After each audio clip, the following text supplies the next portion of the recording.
சிம்ம ராசி அன்பர்களுக்கு பிப்ரவரி மாத பலன்கள் எப்பேற்பட்ட மேன்மைகளை அழைக்க போகுது, இந்த கிரகங்களுடைய நிலைகள் என்னன்றது தெளிவா விவரமா நம்ம பார்க்கலாம். நம்ம சேனலை சப்ஸ்கிரைப் பண்ணாதவங்க பண்ணிக்கோங்க, பெல் பட்டனை கிளிக் பண்ணி ஆல் ஆப்ஷனை கொடுத்துக்கோங்க. அப்பதான் அடுத்தடுத்த காணொலிகள் உங்களை உடனடியாக வந்தடையும். ஆக சிம்மராசி அன்பர்கள் சூரிய பகவானின் ஆதிக்கத்தில் பிறந்தவங்க, எதுலையும் ஸ்ட்ரைட் ஃபார்வர்டா இருப்பீங்க, உண்மையா இருப்பீங்க, ஓப்பன் டைப்பா இருப்பீங்க. குறிப்பா சொல்லணும்னா அன்புக்கு கட்டுப்பட்டவங்க. உங்களுக்காக எடுத்த முடிவுகளை விட மற்றவங்களுக்காக வளைஞ்சு கொடுத்து வாழக்கூடியவங்களில் வல்லவர்கள் சிம்மராசி அன்பர்கள். அப்பேற்பட்ட சிம்மராசி அன்பர்களுடைய வாழ்க்கையில கடந்த காலகட்டங்களில் நீங்க கடின உழைப்பாளியாக இருந்தும், உங்களுடைய முயற்சிகள் எல்லாமே பர்ஃபெக்டான மேனேஜ்மெண்டா இருந்தும் 99% எல்லாத்தையும் பார்த்து முடிச்சு கடைசி 1% டிராப் ஆகும்போது மீதி 99 போல்ட் ஆகக்கூடிய அளவுக்கு பாதிப்புகளை கடந்து வந்துட்டீங்க. ஏன்னா நிறைய விஷயங்கள் உங்களுக்குரியது, உங்களை சேர வேண்டியது, உங்களுக்கு தான் அந்த இடத்துல ப்ரொமோஷன் கிடைக்கணும், உங்களுக்கு தான் அந்த இடத்துல வேலை ஸ்ட்ராங் ஆகணும், உங்களுக்குரிய நல்ல நல்ல வாய்ப்புகளும் பிசினஸ்ல உங்களுக்கு கிடைக்க வேண்டிய அழகான ஆப்பர்ச்சுனிட்டிஸ் எல்லாமே பார்த்தா சம்பந்தமே இல்லாதவங்க தட்டி பறிச்சுட்டு போயிருப்பாங்க. உங்களோட எந்த தகுதியும் அவங்களுக்கு கம்பேர் பண்ணா உங்களை விட ஓப்பனா சொல்ல 3ல 1 பங்கு அவங்க இருப்பாங்க. அந்த லெவலுக்கு இவ்வளோ மேனேஜ்மெண்ட் இருந்தும் ஏதோ ஒரு இடத்துல நமக்குரிய அந்த அதிர்ஷ்டமும் நேரமும் நமக்கு வேலை செய்யல என்ற ஒரு மன வருத்தத்திலேயே கடந்த காலகட்டங்களில் வந்தீங்க. இதெல்லாம் ஒரு புறம் இருந்தாலும் சிம்ம ராசி அன்பர்கள் இதை தாண்டி தெய்வ சிந்தனைகள் மிக்கக்கூடியவங்க, வாழ்க்கையில சதா தெய்வத்தை நினைச்சு எதையும் இறங்கி செயல்படுத்தீங்க. அப்பேற்பட்ட உங்களுடைய வாழ்க்கையில நியாயம் தர்மத்துக்கு கட்டுப்பட்டு ஒவ்வொரு வேலைகளையும் செய்வீங்க. அது என்னவோ யார் யார் எல்லாம் நம்பினீங்களோ இவங்க தான் நம்மளுடைய வாழ்க்கையில எல்லாமே அப்படின்னு நினைச்சு ஒவ்வொரு விஷயத்திலையும் செயல்பட்டீங்களோ கடைசியில இத்தனை வருஷமா நம்பினவங்களே உங்களுக்கு துரோகம் பண்ணக்கூடிய நிலைமைகள் எல்லாத்தையும் கடந்து வரக்கூடிய ஒரு சூழலுக்கு ஆளாயிட்டீங்க. இதனுடைய வழி வேதனைகள் எந்த லெவலுக்கு பாதிக்கப்பட்டிருக்கீங்கன்னா, வாங்காத கடனுக்கு வட்டியை கட்டக்கூடிய நிலைமை, செய்யாத தவறுகளுக்கு பாதிக்கப்படக்கூடிய நிலைமைகள் எல்லாத்தையும் கடந்துட்டீங்க. இன்னைக்கு செய்யற வேலையிலையும் தேவையில்லாத குடைச்சல்கள், இத்தனை வருஷமா இருந்த நல்ல பேர் புகழ் கிடக்கூடிய அளவுக்கு பாதிப்புகள், குடுக்கல் வாங்கல் ரீதியில உங்களை மாதிரி மேனேஜ்மெண்ட் பண்ணவங்களுக்கு இல்லை, இப்போ எங்க உங்களுடைய மதிப்பு மரியாதை கெட்டு போடுமோன்ற அளவுக்கு பயம். உங்களை பார்த்து ஆச்சரியப்பட்டவங்க, பெருமைப்பட்டவங்க இன்னைக்கு உங்களை கண்டு அலட்சியமா உங்களுக்கு எதிரான விமர்சனம் பண்ண தகுதியே இல்லாதவங்க கூட விமர்சனம் பண்ணக்கூடிய அளவுக்கு பாதிப்புகளுக்கு ஆளாயிட்டீங்க. இதனுடைய வழி வேதனைகள் எது வரைக்கும் பாதிச்சதுன்னா குடும்பத்தை வரைக்கும் பாதிச்சிடுச்சு.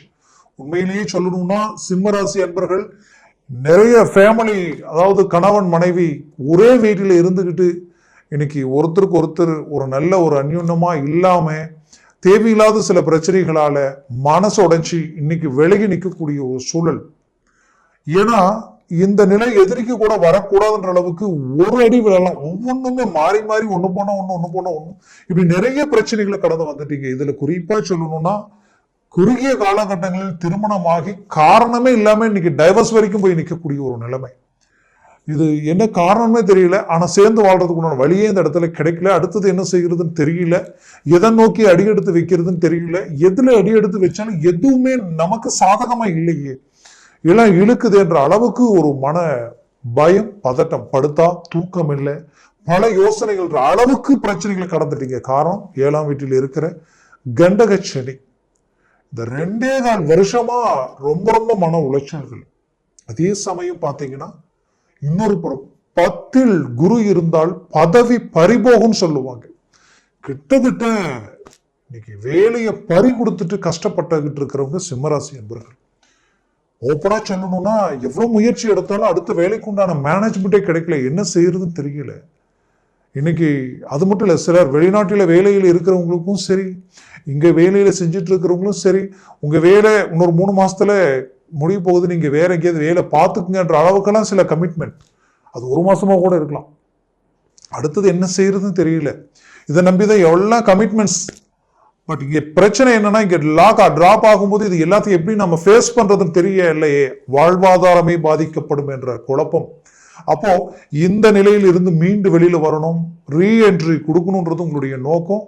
கவலையே வேண்டாம் சிம்மராசி அன்பர்களே, சூரிய பகவானின் ஆதிக்கத்தில் பிறந்த நீங்க கீழே விழுற மாதிரி தெரியுமே தவிர விழவே மாட்டீங்க. அங்கிருந்து மீண்டும் ரீஎன்ட்ரி கொடுத்து டாப் லெவல்ல நிற்பீங்க. அந்த அமைவு இந்த ராசிக்கு. அதுவும் இந்த வருடத்தில் சில கிரகங்களுடைய பயிற்சிகள் ஃபர்ஸ்ட் கிளாஸான அமைவுகளில் இருக்க போகுது. மூவ் பண்ணீங்கன்னா ஒரு நல்ல ரிசல்ட்டை நீங்க அடையக்கூடிய ஒரு காலமா இது இருக்கும். அது மட்டும் இல்லாம திருமண முயற்சிகள் எடுத்து தடப்பட்டு அதனால மன உளைச்சலுக்கு ஆளாகி சில சுபகாரியங்களுக்கு போறதுக்கே கூட பிடிக்கல, போனா கேட்பாங்க ஏன் இன்னும் கல்யாணம் ஆகல அப்படின்ட்டு. அதற்கு என்ன பதில் சொல்றதுன்னு தெரியல. அது மட்டும் இல்ல, இன்னைக்கு சிலருக்கு திருமணம் மனம் வரைக்கும் போகக்கூடிய அளவுக்கு எல்லாம் பிக்சட் ஆகி கடைசியில வெளியில வரக்கூடிய நிலைமை உருவாயிருக்கும். நின்று இருக்கும் திருமணம். இப்படியெல்லாம் பாதிப்புகளை சந்திச்சு மீண்டும் ஒரு நல்ல வாய்ப்பு அமையுமா, வாழ்க்கை கிடைக்குமா நினைக்கக்கூடிய அளவுக்கு, அந்த நம்பிக்கை இழக்கக்கூடிய அளவுக்கெல்லாம் சில பாதிப்புகளை சந்திச்சிருப்பீங்க. கவலைகள் வேண்டாம். 100% திருமண அமைவுகள் கைகூட போகுது. இந்த 2025ஆம் வருடம் உங்களுக்குரிய ஒரு அருமையான சில அமைவுகள் இருக்கு. அதுவும் குறிப்பா சொல்லணும்னா இந்த மாதத்தில் உங்களுக்கு சூரிய பகவான் இருக்கக்கூடிய இடமே பாத்தீங்கன்னா மகரத்தில் இருக்காரு. கரெக்டா 12ஆம் தேதி பயிற்சியாகி கும்பத்துக்கு வந்துருவார். அந்த 12ஆம் தேதிக்கு மேல ஒரு அட்டகாசமான அருமையான அமைவுகள் உங்களுக்கு கிடைக்க போகுது. நீங்க எடுக்கிற முடிவுகள் சக்சஸ் அளிக்கும். கணவன் மனைவி சார்ந்த மேன்மைகள் நல்லா இருக்கும். திருமண முயற்சிகள் ஒர்க் அவுட் ஆகும். அதுவும் பார்ட்னர்ஷிப் பிசினஸ்ல இருக்கிறவங்களுக்கு இருக்கக்கூடிய பிரச்சனைகள் சரியாகும். குறிப்பா 7ஆம் பாவம்ன்றது வரவு செலவு கொடுக்கல் வாங்கல், பணம் கொடுத்த இடத்துல சேரக்கூடிய நேரம் ஒர்க் அவுட் ஆகும். அதுலயும் குறிப்பா சொல்லணும், வாங்கிட்டோம் கொடுக்குறேன்னு சொல்லிட்டேன், ஆனா அந்த டைம் வந்துருச்சு, நான் என்ன பண்ண போறேன்னு தெரியலன்ற குழப்பத்துல நிப்பீங்க. அந்த அந்த நினப்பு பயப்பட வேண்டியதில்லை, சரி பண்ணிடுவீங்க. அருமையா உங்களுக்கு வரவு செலவு விஷயங்கள் கை கொடுக்கும். ஏன்னா உங்களுடைய ராசிக்கு அஷ்டமஸ்தானத்தில் சுக்கிரன் உச்சம் அடைகிறார். ராகுவுடன் இணைந்து திடீர் அதிர்ஷ்டம், திடீர் யோகம், ரொம்ப நாளா கட்ட முடியாத சில கடன்களை எல்லாம் கட்டக்கூடிய ஒரு வாய்ப்புகள் இந்த இடத்துல உருவாகிடும். ஏதோ ஒரு விதத்துல அதிர்ஷ்டங்கள் உங்களுக்கு கை கொடுக்கும். அது மட்டும் இல்ல, தெய்வ சிந்தனையும் தெய்வ அனுகூலங்களும் ரொம்ப முக்கியம். இந்த தருணங்களில் சற்று வண்டி வாகனங்கள் சார்ந்த விஷயங்களிலும் ஆரோக்கிய விஷயத்திலும் கவனங்கள் தேவை. அடுத்தது பிள்ளைகள் விஷயத்துல ரொம்ப எச்சரிக்கையா இருங்க. அவர்கள் உங்களுடைய பேச்சு மீறி சில முடிவுகள் எடுக்கிற மாதிரி இருக்கும். அதே நேரத்தில் அவர்கள் வண்டி வாகனங்களில் போகும் பொழுதும் வரும் பொழுதும் மிக எச்சரிக்கையுடன் இருக்கக்கூடிய ஒரு சூழலை நீங்க உண்டாக்கிக்கணும். திருமண முயற்சிகளில், அதுவும் திருமணமாகி சிலருக்கு திருமண விஷயங்களில் நிறைய பிரச்சனைகளை சந்திக்கக்கூடிய நிலைமைகள்லாம் ஆளாயிருப்பாங்க. கண்டிப்பா அதை எல்லாத்தையும் சரி செய்யக்கூடிய ஒரு கால அமைவுகளா இது இருக்க போகுது. இதுலயும் குறிப்பா சொல்லணும்னா, உங்களுடைய ஆரோக்கியத்துல ரொம்ப நாளா நரம்பு சம்பந்தப்பட்ட பிரச்சனைகளும், குறிப்பா இந்த ஜவ்வு எலும்பு பேக் டிஸ்க், அதாவது இந்த கழுத்துல இருந்து முதுகு வரைக்குமே இந்த டிஸ்க் சம்பந்தப்பட்ட பிரச்சனைகள் உங்களுக்கு இருக்கும். சிலருக்கு இது முட்டி கண்டகால் குதிகால் வரைக்குமே இந்த பாதிப்புகள் கொடுத்திருக்கும். பெண்களுக்கு குறிப்பா சொல்லணும்னா இந்த முட்டி குதிகால்ல நிறைய பிரச்சனைகள் பிளஸ் இடுப்பு, இந்த பாதிப்புகள் ரொம்ப நாளா உங்களை பிரச்சனைகளுக்குரியதாவே இருந்திருக்கும். எவ்வளவு ட்ரீட்மெண்ட் எடுத்தாலும் அந்த நேரத்துல இன்ஜெக்ஷன் போட்டா நல்லா இருக்கும், அதுக்கு நான் டேப்லெட் போட்டா நல்லா இருக்கும், அடுத்த நிமிஷம் பார்த்தா அதே வழி அப்படியே தான் இருக்கும், அதிகமாகுமே தவிர குறையாது. அப்ப இதுக்கு தீர்வு இல்லையா நினைச்சவங்களுக்கு கண்டிப்பா இந்த காலகட்டங்களில் அதற்குரிய தீர்வுகள் உங்களுக்கு அடையும். அதை சரி பண்ணிக்குவீங்க. சிலருக்கு ஆட்டோமேட்டிக்காவே ரிலீஃப் ஆகக்கூடிய ஒரு நேரமாகவும் இது இருக்கும். முயற்சிகள் எடுங்க, எல்லா விதத்திலையும் சக்சஸ் உங்களுக்கு கிடைக்கும். குறிப்பா வேலையில ப்ரமோஷன் கிடைக்கக்கூடிய ஒரு காலமா இருக்கும். அரசியல் துறையில் இருக்கிறவங்களுக்கு நல்ல ஒரு வாய்ப்புகள் உங்களை அடையும். ரொம்ப கேர்ஃபுல்லா ஒவ்வொரு அடியும் எடுத்து வைங்க. உங்களை சுற்றி இருக்கிறவங்க கிட்ட ரொம்ப கேர்ஃபுல்லா இருங்க. மேற்கொண்டு பாத்தீங்கன்னா, சிம்மராசி அன்பர்கள், கூட பிறந்தவங்க, உடன் பிறப்புகள், உங்களை சார்ந்தவங்க, இதனால சில பிரச்சனைகள் எல்லாத்தையும் கடந்து வந்துட்டீங்க.